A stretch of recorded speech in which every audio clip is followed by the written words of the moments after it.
A paz do Senhor a todos, bom dia. Bom dia, paz do Senhor Jesus. Pessoal, antes da gente começar, não se esqueça de curtir e compartilhar o vídeo, tá bom? Se você não é inscrito no canal, se inscreva no canal também para que mais pessoas sejam alcançadas, amém?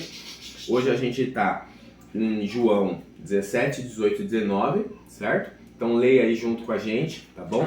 Faça a leitura dos livros completos. Depois do resumo você vem para o vídeo, ou você dá pausa no vídeo e vai acompanhando o texto conforme a gente vai avançando. Amém? Vamos orar? Senhor, meu Deus, meu Pai, te agradecemos mais uma vez poder estar meditando na Tua Palavra, Senhor, em nome do Senhor Jesus. Pedimos que guarde Sua Palavra nas tábuas do nosso coração, Senhor, para que a gente venha andar sobre a Tua Palavra, sobre a Tua verdade todos os dias das nossas vidas, Senhor, em nome do Senhor Jesus, Pai. Amém.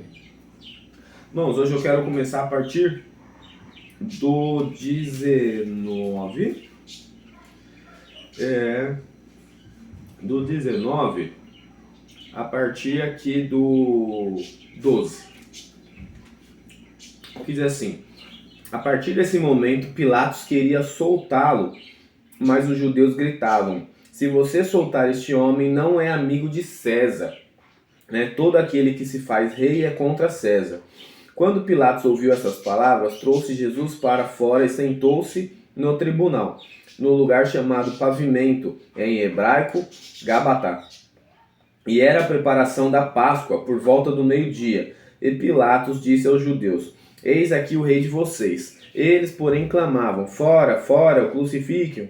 Então Pilatos perguntou: devo crucificar o rei de vocês? Então os principais sacerdotes responderam: não temos rei senão César. Então Pilatos entregou Jesus para ser crucificado e eles o levaram. Aqui, o que eu quero deixar bem claro é que Pilatos ele não era contra Jesus, né? Roma no seu todo não era contra Jesus, né? Porque Roma na verdade nunca quis ser devastadora como os medos persas, nunca quis ser devastadora como a Babilônia, né? Aqui atrás, lá no João 4, a gente, no João 4 mesmo, lá a partir do 46, vai dizer que um oficial do rei foi até Jesus para que seu filho fosse curado, né? Então ele creu também, né? O oficial do rei ali era de Herodes, o mesmo rei que depois acaba matando João Batista.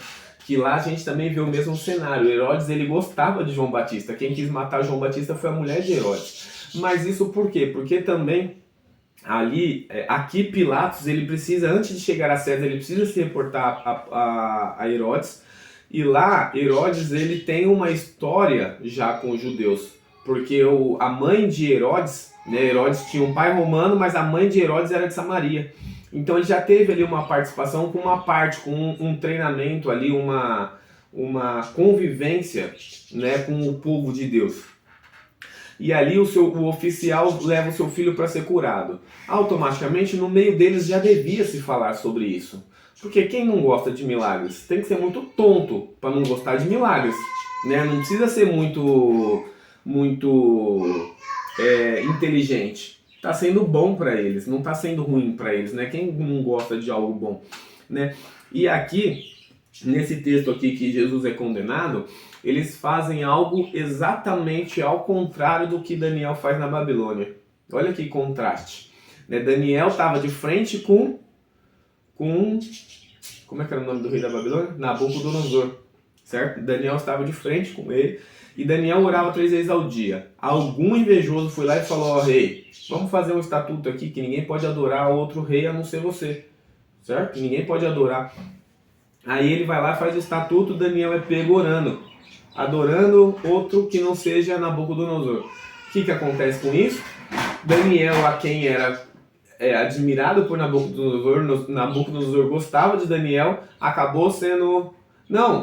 Não era Daniel ali. Não era Daniel, não era Nabucodonosor. Ou era? Me peguei agora. Era Nabucodonosor? E aí Daniel ele é jogado na cova dos leões, né? Mas por quê? Porque ele não adora outro rei a não ser Deus, né? Então, aqui o fariseu ele faz ao contrário. ele fala, não temos outro rei senão César. Então ele se curva para César. Né? Aqui a posição deles, apesar de cativos por Roma, né? Roma dominava as cidades ali, dominava a Judéia, eles se dobram para César. Eles deviam ter falado, não, a gente é resistente. A gente é contra, não vai se dobrar. Você quer dominar aí com os guerreiros, você domina, mas a gente não vai se curvar para você. Né? Como foi Daniel, como foi Sadraque, Mesaque e Abednego, né? Como os profetas. Né? Então, aqui era essa a obrigação deles, mas não, eles não fizeram. Por quê? Por inveja. Não é que eles não gostavam dos milagres. Né? Alguns deles até queriam pular de lado, mas não iam. Né? Mais para trás aqui a gente vai ver que José de Arimateia, aquele que era discípulo de Jesus, mas não visivelmente, ele ainda era enrustido, porque ele tinha medo dos judeus, né? E Nicodemos também, que ia se encontrar com Jesus à noite para que ninguém visse. Então eles viam os milagres, eles até gostavam dos milagres, mas eles queriam o poder. E aí que mora um grande perigo, né? Só que aí o próprio Pilatos fala para eles, eu não vi crime nele, eu não vi nada de errado nele. Então aí ele pergunta, vocês querem mesmo crucificar ele? Vai e ele crucifica vocês. Aí eles falam, não, a gente não pode crucificar, nossa lei não permite. Por quê? Porque eles queriam matar Jesus. Né? E para matar Jesus ali, eles iam se contaminar, porque era Páscoa, eles não podiam simplesmente apedrejar Jesus, porque eles não tinham uma confirmação concreta de que ele realmente estava blasfemando, porque ele fazia sinais e maravilhas. Né? Então eles não podiam cometer esse ato, e Roma podia o que queria. Né? Então, quando eles falam para Pilatos, crucificam, tipo, nós lavamos as nossas mãos, mas mata você. E aí Jesus fala para ele, você tem a autoridade daquele que me enviou. E aí eis a questão, a Bíblia fala que a gente tem que honrar as autoridades. Né? E ele tinha autoridade para isso. Que errado ou não errado, ele era o governador dali, ele podia fazer isso. Né? Os outros não podiam. Então, aí Jesus condena, o errado não é você, o errado é quem me entregou para você. Olha que forte. Por quê? Porque eles sim mentiram, conspiraram para pegar Jesus. Isso que é o crime aí. Né? O crime não foi quem executou, mas quem. Tanto que depois aqui na frente Pilatos escreve na plaquinha em cima da cruz, Jesus de Nazaré, Jesus Nazareno, rei dos judeus. Né? Tá em abreviado lá, tá em INRI, né? Em cima da cruz a gente vê essa inscrição escrita como INRI, Jesus Nazareno, rei dos judeus. E aí eles dizem, não, ele escreve assim, ele diz que ele é o nosso rei. Ele falou, não, o que eu escrevi. Justamente porque ele tinha autoridade para crer naquilo, que ele era realmente o rei dos judeus. Ele creu, né? E ele creu, né? Porque senão ele não teria falado daquela forma para Jesus, nem para os próprios fariseus, né? Então, apesar de que se não fosse a escritura, ele poderia, né, ter falado assim, não, vem aqui vocês que estão blasfemando, eu vou pegar vocês aqui, deixa o rei dos judeus aí. Né? Ele acreditou tanto em Jesus que no 8 diz que ele ficou amedrontado quando disseram que Jesus era o Filho de Deus.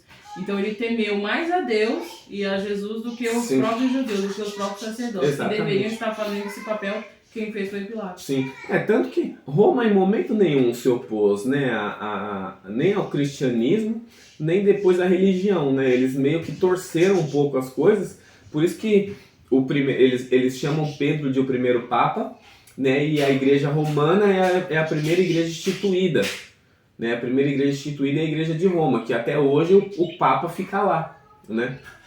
Por conta disso. Roma nunca quis destruir nada disso, ele só queria controlar tudo.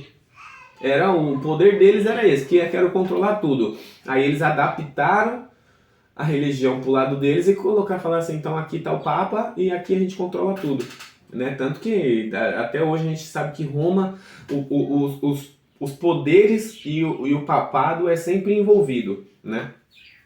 E isso aí é até um problema para quem é católico entender isso, porque muitas das coisas às vezes são distorcidas, né, pelos papas para poder gerar poder, né, sobre eles. Quem nunca assistiu o Código da Vinci, deveria. Quem nunca assistiu o Código da Vinci, deveria. Porque apesar de ser um filme, né, com suas essências poéticas, eles mostram um lado escuro de Roma e dos papas ali, né, como é que é o nome de onde o papa fica lá? Vaticano? Do Vaticano, exatamente.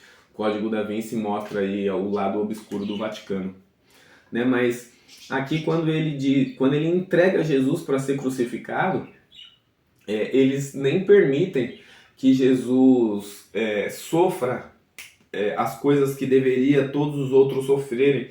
Então aqui eles vão falar que os soldados teriam que quebrar as pernas dos pendurados, né, dos crucificados, para poder guardar eles, e Jesus não é quebrado, né? Quando José de Arimateia vai lá e pede para tirar ele de lá. Outra coisa que me deixou aqui Você colocou mal essa frase, que Jesus sofreu assim. Não, é porque aqui não é que Jesus não sofreu as coisas. É que ele sofreu, porém eles tinham tipo É que isso era uma escritura. um né? cronograma. Então, os ossos dele não foram quebrados por causa disso. Sim, mas era um cronograma. Quando tirasse o crucificado, tinha que quebrar as pernas para armazenar ele. E Jesus não, mas isso foi permissão de Roma. Porque. Eu acho que não. Não, tá na escritura. Óbvio, tá na escritura. Aqui estava dito que só não foi quebrado porque o soldado. Pilatos ele já saiu de cena ali. Tá. E ali o soldado ele só não quebrou porque ele viu que ele já estava morto. Então ali se cumpriu a escritura, que não era para ser nenhum osso quebrado. Sim, beleza. Só que isso passou pela decisão do soldado. E o soldado vem de Roma. Mas esse mesmo soldado era os que estavam zombando Jesus. Tá bom, mas de qualquer forma passou por Roma, entendeu? É isso que eu quero dizer. Não concordo. Se cumpriu a escritura, como se cumpriu também com o próprio Pilatos. Porque ele sofreu tanto ou mais, Ou que as mais que os pessoas outros, que estavam sim. crucificadas. Sim. Mas nem tanto, com certeza mais. E aí, depois que crucificaram ele, pegaram as roupas dele e dividiram em 4 partes. Uma parte para cada soldado. E pegaram também a túnica, porém era sem costura, toda tecida de alto a baixo. Por isso os soldados disseram uns aos outros: não rasguemos, mas vamos tirar a sorte para ver quem fica com ela. Isso aconteceu para se cumprir a escritura, que repartiram entre si as suas roupas e sobre a minha túnica lançaram sorte. Então tudo era sobre...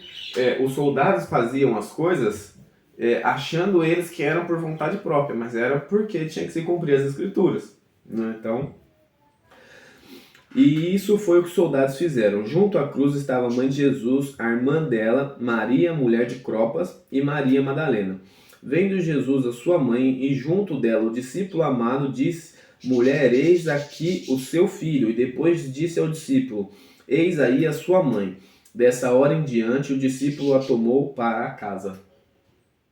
Né? Quer acrescentar aqui nessa parte aqui?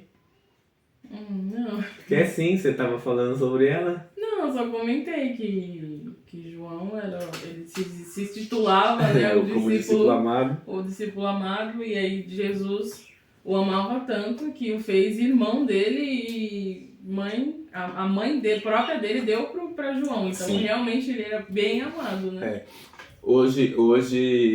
Hoje a gente não vê mais isso, né? Eu vejo nos amigos da minha idade.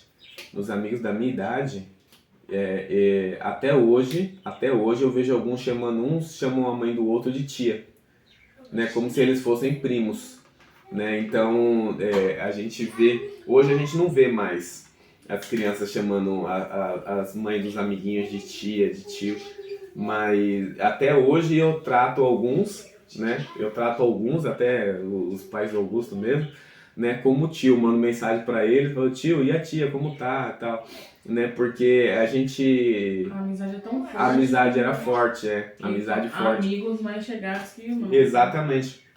E era o que acontecia aqui em Jesus, né? Só que Jesus já coloca ele como irmão mesmo, né? Como filho da mesma mãe.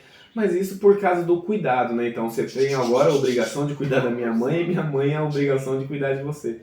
Isso é muito gostoso de ver, né? Só pra gente terminar, não na tristeza da morte de Jesus, mas como a gente deve ser com os amigos, né? Devemos cuidar, né? Tratar as amizades assim como amados mesmo, como irmãos, né? Porque aqui, eu não lembro onde foi, me lembra aí, Bruna, que Jesus disse que, acho que foi no comecinho, de sermos um, né, com ele, assim como ele foi conosco, né? Foi logo no 17, não foi? Que a gente estava vendo essa parte. sejamos uns com Deus, assim como Deus foi com Jesus, alguma coisa assim, não foi? Foi no 17. Então, mas qual parte? Eu lhes tenho dado a palavra no mundo de ouro.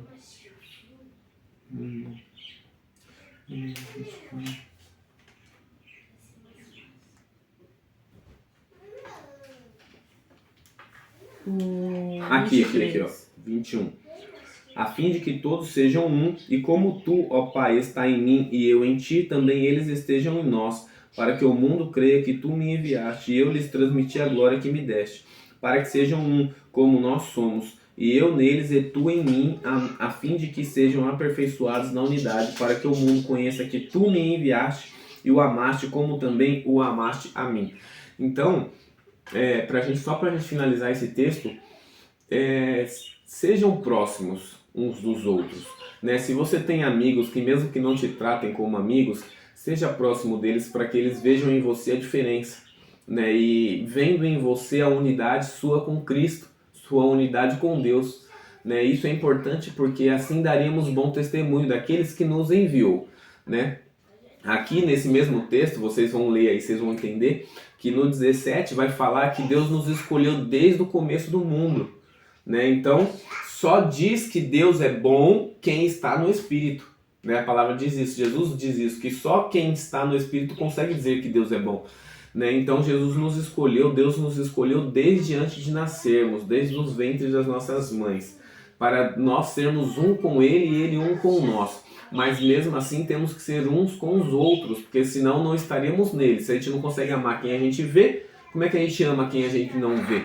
Né? Então, amem uns aos outros, sejam próximos, sejam unidades, uns com os outros, sempre orando no mesmo propósito, sempre sendo amigos, ajudando, né? O que mais? Eu vejo que isso fala muito sobre o corpo, né? O corpo de Cristo, que é a própria igreja, né? Uhum. Que muitos falam, né? Não, eu tenho que ir lá fazer meu culto e ir embora para minha casa, como se não tivesse de ser a unidade ali na igreja, né? Nós temos que ser unidos, porque se não formos unidos, então ele não está em nós. Sim. Porque aqui diz, porque para Deus ser com Jesus e Jesus nele, nós temos que estar nele. Sim. Então nós temos que ser todo um corpo, né? Exatamente. Porque Jesus, isso tudo foi um propósito. Jesus, ele morreu por nós, por amor a mim e a você, né? A nós todos. E a gente tem que cumprir esse propósito, que é estar unidos em um só propósito e levar as boas novas. Lá na frente Paulo até fala, né, que nós somos o corpo de Cristo, mas alguns são as mãos, os outros os pés, os outros os cotovelos, os outros os joelhos, né? Nem todo mundo vai ser igual, mas a gente tem que estar todos focados na mesma unidade, que é o corpo de Cristo. Isso que a gente tem que finalizar fazendo. Por isso que ali ele fala que a mãe dele agora é a mãe de João e o João agora é filho da mãe dele. Todos estão em um, que é nele. Né? Amém? Amém. Vamos orar? Senhor, meu Deus, meu Pai, mais uma vez te agradecemos. O Senhor está meditando na Tua Palavra. Senhor, em nome do Senhor Jesus, guarda, nos ajuda a guardar a Tua Palavra sobre os nossos corações. Pai, em nome do Senhor Jesus. Amém. Tchau.